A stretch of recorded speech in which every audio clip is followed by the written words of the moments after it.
right, guys, I want to watch this video right here. This is posted from Clyde.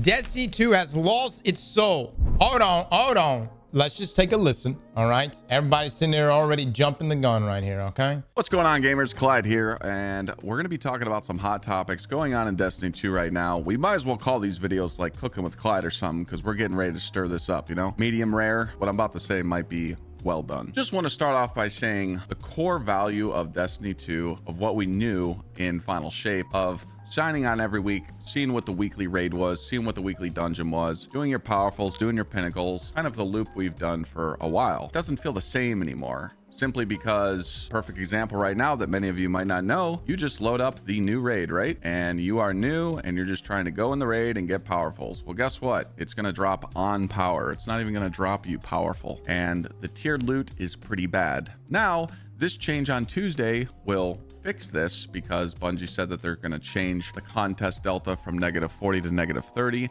How are you supposed to go in LFG and do a triple feat raid just to get +1? I feel like LFGs are not going to be able to do 3 to 4 to 5 feet. Well, definitely not 5, but to go into LFG and do a 3 feet and do a 4 feet raid just to get tier 4 loot from the raid might be worth it for you and your friends. But for LFG and the community, it's probably not going to be there, because you got less tokens, you got encounter challenges, you got additional combatants, you've got a 2-phase limit, and you have cutthroat. These aren't bad. You could always do 2-phase. You could do additional powerful combatants, which is like Banes, and token limit. It's not so bad, but again, it's not worth the time to go in and do it. So now let's talk about something that we've seen in the TWID recently coming up on the Solstice event. They're removing the bonfire playlist. So the whole purpose of Solstice was to at least do something on the AZ, or do something, an activity that went with that event. So they're pretty much taking that out. So I don't know how Solstice is going to be.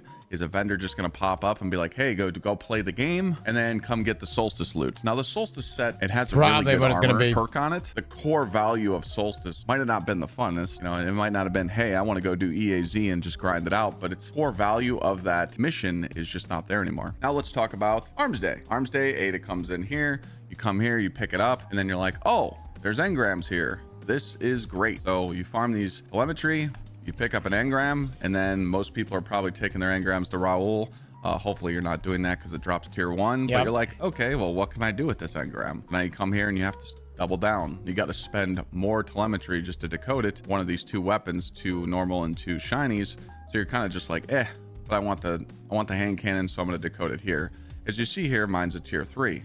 Well, the only way to get tier 4 is a higher guardian rank. And it tells you right here on the menu, if you go to the section of where you can use your event tokens, right here it says an engram with a tier 3 weapon or an armor gear item. Now, again, to get tier 4, I think you need to be guardian rank 8, because I'm at 7 right now. Or no, you have to be a guardian rank 9. And again, tying loot behind guardian ranks, I don't like that. Well, it's not even just guardian rank either. It's the it's that event currency too, which is limiting. Why not just drop tier 4s from the basic combat telemetry? That would have made people farm it. I mean, I think people were still farming it, but it sucked just being limited to tier 3s on the combat telemetries. I don't like that one bit, but it just feels like Arms Day is just pointless. Cool, hand cannon, we appreciate it, but it's not an event. So now Trials of Osiris is back, and there's 2 new weapons that you can go grind, and guess what? There is no featured weapon. You can just keep playing and get unlimited drops of the weapons. They put it in the TWID here. Just want to show it here. Pretty much they're saying for the next 6 weeks, no weapon is featured. Go in and farm. There's also a new Trials armor set, but when you click on Saint 14, if you are not a player that read the TWID and you're just a returning player, this looks so empty. All this is old armor. Dude, all the vendors look so empty too. Yeah, Clyde's got a great, I mean, like, they've pretty much killed all the vendors. And the other thing about like not having featured weapons, I don't know, it's like there is pros and cons to it, but specifically this week, like, I just really wanted the new hand cannon, but it just was, I had all these other loot sources that were a part of that, and so I never even got a tier 5 for the hand cannon. In some ways that prolongs the grind, so you see why that decision was made. But for the other side of things is sucks for us that are just trying to specifically go for a single item. I think attunement should actually be a part of Trials. Nothing here that tells me that there's new loot to go chase. What happened? Why is this so dead? To let you know, Trials is definitely worth playing, because if you are 400 power level like me, I'm going to grind to 400, then I'm actually going to go flawless because I can go to the flawless lighthouse chest and get 5 tier 5 pieces. And I've heard from people playing trials right now, even if they're not 400, because you have to be 200 to even play trials. But I heard from people playing trials that you're getting high tier drops even if you lose a game. So trials is rewarding, right? You're kind of thinking like, man, I could just go in there and farm power levels. My friends played last night and they said they went up 20 power from like 300 to 320. But here's the kicker. You can only go to the lighthouse once now per account per week. So the replayability factor is taken out. I don't understand why. Why can't talented PvP players keep going to the lighthouse and keep getting loot? I question that. Well, that was a change too they made pre-Edge of Fate, right? I'm pretty sure that was how the way the passage system worked. It was made before Edge of Fate. I can't remember, it's in Heresy or something like that. But essentially, you pick your passage, you get your win streak, you go to the lighthouse, you get your drops, and then you continue to play on that same passage, and you'll get a potential for an adept to drop. In this case, if you're post 400, it's a potential for a tier 5 to drop based on your current win streak. Here's what happened this weekend for PvP players. PvP players loaded up, they jumped in the trials. They said, hey, we're going to go to the lighthouse. We're going to get guaranteed tier 5 loot. What happened? They got their win streak. They went to the lighthouse. They pulled the loot from the chest and they got tier 2s. And suddenly a PvP player was met with the fact that they needed to get their level up substantially and they needed to get their guardian rank up if they really wanted to capitalize on their gear. You see where I'm coming from? You know how many PvP players I come across in comp that sits there with they love keeping their guardian rank low. I don't know what this weird thing is for my PvP players. You fuckers love keeping your guardian rank as low as you can. Like I would see y'all at like guardian rank 5 or 6 inside of comp, like ascended level comp, and y'all would purposely keep your guardian ranks low. And I guess it's just this weird thing of being like, I'm a guardian rank 6, but I'm shitting on 11s. Okay. Well, it's funny because now if you really want to get good loot, you have to get your guardian rank. So in some ways, Bungie did just took a big shit on PvPers or dedicated PvPers with that mindset right there. But anyways, like I said, it doesn't feel like the core trials playlist that was in the game before. Why are we stopping this one-time playing account? You might have noticed that we used to do GMs last season. Well, guess what? This season, one time per account. Conquests are once per season. Will these reset in September for Ash and Iron? I don't know. Or will they just reset in December with Renegades? You have to do these to get up in Guardian ranks. And a lot of people that are 450 told me to save these for last. Don't do them until you're guaranteed tier 5 drops because you want to save. This is what's so crazy too. You're in this really situation where if you're truly trying to optimize, you want to wait until you're 447 to do these last 2 conquests to round out your drops, because you're going to need those +3 drops to finish getting you to 450. However, in order to even get your guardian rank up high enough, which increases your prime drops, you have to still do, I think you have to do up to this 1 Grandmaster Conquest Whisper. So you have to burn through that. I ain't doing all that. I'm gonna be honest with you, I didn't either. I just went ahead and I did my conquest. I haven't done this one. I'm saving this one, but this one I did it. I just did it. We'll deal with the RNG. It's gonna suck when we get to 447, but it is what it is. It can definitely help you with getting your power level up or getting a tier 5 drop. So again, that's just more rip away from endgame. Let me like recap of what I just talked about. Endgame raids don't reward you. Grandmaster Nightfalls are no longer. They don't reward you. Trials doesn't reward you for going flawless. Do you see a pattern here? We're gonna talk about this modifier right here. I don't know if you've done these yet, but yeah, this thing right here, take it, throw it in the trash. You can't even use an exotic class item. You're forced to use new stuff. Now, are these conquests easy? Yeah, you just run them over. They're very easy to do. What's the point? You know, I don't understand that. And then when we're going in, so that modifier right there, guys. So Bungie is making they have a featured list of exotics, and they have your new weapons or your featured weapons, right? Featured armor, featured weapons. They do more damage, they take more damage. Those are the reasons like you would want to use new gear. However, the modifier states that you cannot load into those activities unless you only have new gear on. So if your favorite exotic is not on that exotic list, then you literally cannot load into that activity. And what's so unfortunate is that there are no exotic class items on the featured exotic list, which pretty much eliminates like every single prismatic build. And we really don't know why Bungie made this decision. I mean, I know there was like a lot of people using prismatic, but you can't just go in there and just you can't show data that's like, see, look, everyone's playing Strand and Stasis whenever the data is just being skewed because of a modifier that's forcing people to use other things. You see what I'm saying? And I'm not saying that people can't use Prismatic with other exotics, but most use it with the exotic class items. I think that there shouldn't be a featured exotic list. I think every exotic should just be featured. That should be a reason why they're exotic. Into Fireteam Ops, here's another thing that really gets me. If you go into Fireteam Ops and you click on any of these missions and you click customize, it is no longer match made. Play your way, by the way.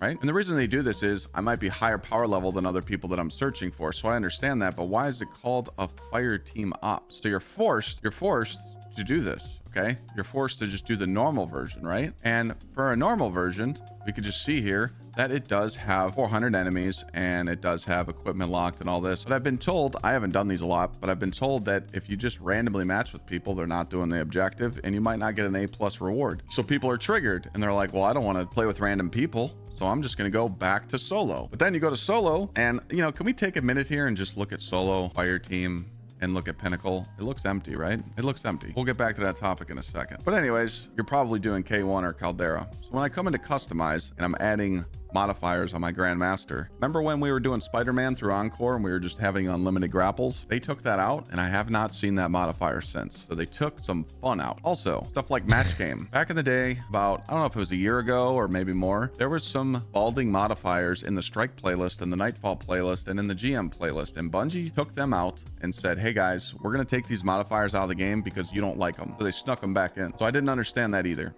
So again, you're just like taking the core out. It goes back to the saying, we're not playing our... Dude, the infinite grapples, which by the way, Bungie was obviously proud enough of that modifier. They literally showed it in their reveal stream. And it was a lot of fun. I mean, we were scooting through Encore with that modifier. So Encore was such an interesting situation because they took Encore out and they put it back in. They took away the grapple modifier. And then people kept speed running it because we just started making our own grapple builds. And then I think someone cheesed the way rewards drop. And so then they just took out Encore completely. Here's my other thing too. It's like, it's such a weird situation because it's like, what would you rather us do? Would you rather us do a Pinnacle Op mission over and over to speed level or a solo op mission over and over to speed level? In that situation, Encore was just an alternative to solo ops.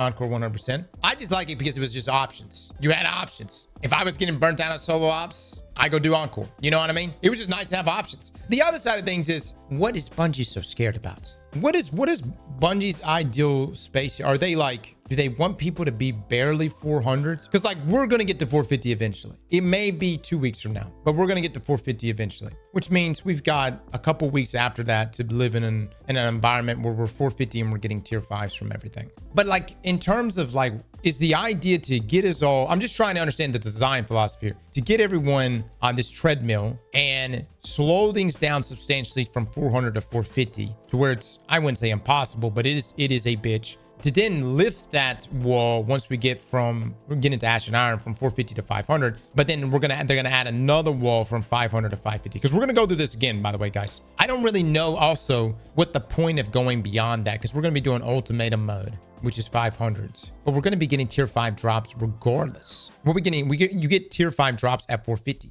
Way. And that's kind of something I just don't understand. And talking about this power level grind, most casual players are never going to hit 400. You're probably waiting to see what they're going to do in September and see if they're going to make it easier for you. Because if you got a full-time job and you got any responsibilities in life, you probably can't do this grind. You can't. Going from power level 400 to 450 is an average of 100 to 120 hours just for... Dude, it's my conversation with my brother this past week. Called him up, asked him if he's been playing Destiny. He replies, hell no, it's a full-time job. Jesus fucking Christ, 120 hours. Yeah, I think it was that to get to 400. Dude, I don't know, man. Because Path of Exile and Diablo's not that, I don't think Diablo's that level of time. Path is an incredible amount of time. Path is such a grind.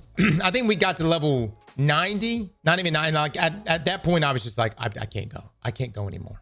From 400 to 450. So I'm telling everybody, if you want to grind, hit 400 and then just play the game however you want, or just chill, because you're probably not going to enjoy that grind. Now, I know everyone's freaking out like, well, Clyde, I got to do all this grind and I got to focus on tier 5 loot. And then in December, they're going to take us back down to 200 power. I'm not 99.9999999% sure, but I can tell you right now, with the feedback they're getting on this power leveling system, I do not think Bungie's going to stand on their ground and reset our power back to 200 in December. Here's why. People are not going to want to do the grind from 200 to 450 again in Renegade. People are not liking this. Are they going to go against the grain?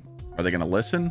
I don't know, but I don't think they're going to keep the same system. They can't. Now, will they bump the power level up? Maybe. They don't like doing that because they don't want to see those numbers get up even more, but I don't see them keeping the same system because, again, we have to give this new system a chance. They're going to keep just improving it and making it better and better. They can't get it right the first time. They changed a lot of the game. In my opinion, you should just hold off on focusing on chasing that tier 5 loot until we see what they say. Slow play until September, see what you think, and then when September comes with Ash and Iron, make up your mind then. Now, I do want to point out, once you do hit 500 power in Ash of Iron, you will be guaranteed tier 5 drops nonstop, Lootapalooza. It's going to be pretty insane, so you'll be able to make your builds and stuff and get all the weapons you want. But again, it is hard, man. The Fizzle plays a single game of Crucible and just rains tier 5s. Is it worth the grind? That's totally up to you. So what I want to understand here, what if someone returns to the game, right? If you return to the game, and let's say you haven't played for 2 years, not only do you got to buy Final Shape, but you got to buy Year of Prophecy. Even if you don't want to buy Year of Prophecy, you could just buy Edge of Fate. But you should buy Final Shape because you want the exotic class items, you want Prismatic. But when you want to come just do an old dungeon like so, we're playing at -10 in old content. I've heard people I've heard LFG doing runs of old content right now with this -10 delta, and they're not happy. It's not enjoyable. I do also want to point out, in every single dungeon of the game, you can't farm the exotics. It's only a one-time per character per week. And then let's say if you're like, hey, I like Vault of Glass and I want to go do something else. Now, they are changing this. I do want to point out, next week this stuff is going away. They did put in the TWID that they are changing this stuff, so they're fixing it in 4 days. So I just, I want to point that out, that they did see this. But again, it's just another sneaky tactic that's -10 is nothing really. Yeah, I'm kind of whatever about it. I will say, when it comes to making any content difficult though, you just need to always have the rewards to match, shouldn't have been put in the game, because you come here and you go, okay, I want to go do a standard Vault of Glass, but like, what do I get out of it? Do you get powerfuls? Like, the way that the portal's structured, no matter what you play, you get rewarded for it. So why isn't the rest of the game like that? Like, why can't people say, hey, I like doing Vaults of Glass, I'm gonna go farm Atheon? Maybe they can get +1s. You don't have to get +3s like the portal's giving you, but at least reward players for their time of what they're doing. I feel like every single mission, every single playlist, every single Crucible thing, anything you do in the game, everything should reward you for your playtime, because you're playing the game how you want, not how Bungie wants. So that's what's kind of throwing me off. So we've won. But there's a problem with this philosophy. I agree with Clyde saying, I really do. But our Lord and Savior portal does not. Bungie wants you in the portal. They don't want you anywhere else. To look elsewhere is against our Lord and Savior, the portal. You must only look into the portal. And within the portal is Caldera. Went over core playlist activities, trials not being rewarding unless you do it once, raids not being rewarding unless you're running 4 feats, can't grind GMs. This is what we've been used to for 10+ years. You sign on, you got gold stars, you do all your powerfuls and pinnacles, and you're rewarded. Now we're here. What happened? Now, I do want to point out that people say, well, Clyde, you're doing the same activities over and over. How is that fun? Let me introduce you to the Spare Rations farm. I did this for 95 hours in Reckoning. It took me 95 hours to get this weapon. You've probably farmed guns in the past, like Imago Loop, Grasp of Malik, Fatebringer, whatever. Stuff like that's okay. I don't mind doing the solo Caldera and the solo K1. Getting 1 drop every 5 minutes or 4 minutes. The community's not going to have that. I feel like the replayability factor needs to be changed for sure, because like, everyone's just like, well, I'm gonna go do Starcross. It has 2 completion rewards. But what if tomorrow's reset, it only has 1 and this has 3? You need to put diversity in this portal. Maybe K1 might be 1 completion reward, and so is Caldera because it's easy. But if you go do Skywatch, you get 2 completion rewards. It all comes down to how many drops you're getting per hour. So what are you grinding to get your power-ups to get those tiered drops? So that we need that replayability factor back implemented in the game, I think. One last thing I want to talk about, unstable cores. Can we talk about the economy on this? Now, again, there is an actual strat that you can do to save these. You can farm an activity that drops a full set of 1 armor set, so you can keep infusing that same one for Glimmer. But have you seen how expensive these get when you start infusing into 400 gear? Like 6,000-7,000 a pop. Yeah, we need to change that. I'm so surprised they haven't. It goes even higher, man. And the problem is, it's like as the level cap increases, if you have any gear that you're trying to upgrade, say you're just jumping into an activity, you know, like I want to use Lucky Pants, you know what I mean? And you pull it from your vault and then it's level 10. Yes, you could pull it from collections, get it to 200, but even from 200 to 450 or 400 something, it's still like 8,000 commitment on the unstable course. I have 700,000. That's the other thing. You do reach a point where you're just shredding so much gear if you're grinding your ass off, where you have hundreds of thousands of unstable cores. It goes all the way up to 999,000, but it's still very expensive, guys. Change on stable cores yet, but again, I'm sure it's been addressed. Remember, Guardians, I'm just here to be the guy that speaks up on matters of this game, and people like watching these videos. So don't forget to drop a sub, a like, maybe a comment down below to show some support, and I'll see you guys in the next one. I think Clyde actually gave us a really good overview of like the pain points there. I mean, that pretty much spelled out a lot of the issues that Bungie's gonna have to work through. And I don't think they're gonna change. Like I feel like, guys, they're still gonna do a reset. I feel like that's just what they're gonna go through, a whole year of this before they make any huge changes. Now, they should increase the loot drops in activities, especially activities that require a longer time commitment here. But I still think they're going to go through with the level reset to 200s in Renegades, because that's just, again, they're substituting grind as the content week to week. Slap that like button like your mama told you right.